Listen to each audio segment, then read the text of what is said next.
Scheme 33 या माड़ीपुर की बात नहीं है। कराची के एमए जिनाह रोड का गुल प्लाजा है जो कराची की अलामत समझा जाता है, कराची का सिंबल था, उसे आग लग गई और अभी 40 लाशें इस वक्त मौजूद हैं इस इमारत बिल्डिंग के अंदर। और अगर हम सवाल करें तो आप कहें कि जी साने हाथ पे सियासत नहीं करनी चाहिए। हम अंदर गए, लोगों से बात कर रहे हैं, उनकी ढारस बंधाने की कोशिश कर रहे हैं, उन्हें दिलासा देने की कोशिश कर रहे हैं। और पीपल्स पार्टी के उम्मीदवार जो कि मेयर साहब के साथ तशरीफ लाए थे, गार्डों के साथ और अपने गुंडों के साथ, वो आके खड़े हो गए कैमरों के सामने।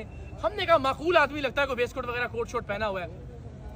पहला जुमला, यानी आप क्या समझते हैं कि ये भिखारी हैं इस शहर के लोग कि जनाब हमने बोल्टन मार्केट भी बना के दी थी तो ये मार्केट भी बना के देंगे। और भाई आपने अपनी कोई जागीर नीलाम करके बना के दी थी या अपनी कोई जायदाद बेच के बना के देंगे, इस कौम के टैक्स के पैसों से बना के देंगे। तो मैंने कहा जनाब ये आपकी बड़ी मेहरबानी, दुकानें बनती रहेंगी, इस बात का कोई जवाब दीजिए जिस माँ का बच्चा इस वक्त जल रहा है, जिसकी लाश इस वक्त शहर के अंदर मौजूद है। तो कह रहे हैं आप जनाब खामखा जज्बाती हो रहे हैं, जाली जज्बातीपन आप दिखा रहे हैं। आपसे सवाल करना भी जाली जज्बातीपन है। आपकी फिरौनियत को ठेस पहुंचती है, शहनशाह मौज़म की अना को जो ठेस पहुंचती है, आपसे सवाल करना भी गुस्ताखी और बेअदबी है।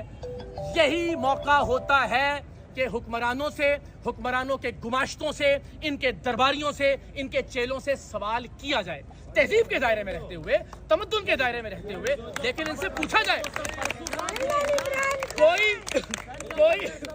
कोई इस जुमले के दबाव में ना आए कि जी साने हाथ पे सियासत नहीं करनी चाहिए। कब करें सियासत यार? सिर्फ आप जब आते हैं आपको हाथ बांध के वोट दें हम। इस तरह के जुमलों से इस कौम को निकलना पड़ेगा। किसी मुहज़्ज़ब मुल्क में ये वाक़या वक़ू पज़ीर हुआ होता तो उस मुहज़्ज़ब मुल्क में नीचे से लेके ऊपर तक सब के सब लोग मुस्ताफ़ी हो चुके होते हैं, जितने भी हुक्मरान होते हैं। और यहाँ जो है वो इनकी फिरौनियत खत्म नहीं हो रही, यहाँ जो है वो इनकी शहनशाहियत। तो अल्लाह ताला इस शहर के लोगों को हिदायत दे और अल्लाह करे कि इस मुल्क के, इस शहर के हुक्मरानों को भी हिदायत मिले इंशाअल्लाह।